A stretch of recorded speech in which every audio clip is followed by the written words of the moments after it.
Reading from the Holy Gospel according to Luke. Glory to you, Lord. The apostles said to Jesus, "Increase our faith." He replied, "If you have faith the size of a mustard seed, you would say to this mulberry tree, 'Be uprooted and planted in the sea,' and it would obey you. Who among you would say to your servant who has just come in from plowing or tending sheep in the field, 'Come here immediately and take your place at table'? Would he not rather say to him, 'Prepare something for me to eat. Put on your apron and wait on me while I eat and drink. You may eat and drink when I am finished'? Is he grateful to that servant because he did what was commanded?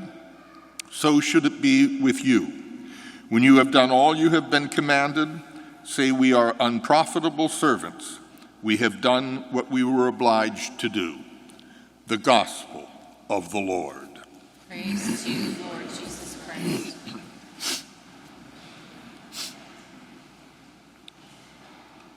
The words that need some reflection today are that first reading from the Old Testament prophet Habakkuk, who cries out to God asking, "How can you allow all this pain and suffering?" And then God gives him sort of a simplistic answer: just be patient, things will work out, and have faith.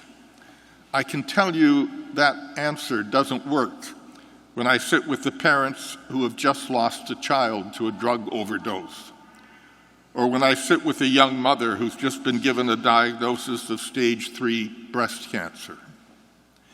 There's a recent sociological study out of the University of Notre Dame to try to determine why so many Catholics have left the church in the last 50 years.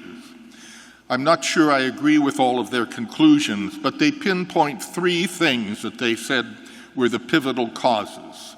First of all was the birth control encyclical of 1968. Within a month after that encyclical was issued, mass attendance in the United States dropped from 75% of Catholics to 45%. The second reason, they said, was in the early 1980s when the religious right began to align itself with the Republican Party. And a significant number of Catholics who were sort of on the fringe of the church as it was did not see the relationship between politics and religion and simply walked away. And then the third reason was 9/11. When people ask the same question that Habakkuk asks, how can a good God let these things happen? And there were no answers. It's the same question that Europe asked following the Second World War.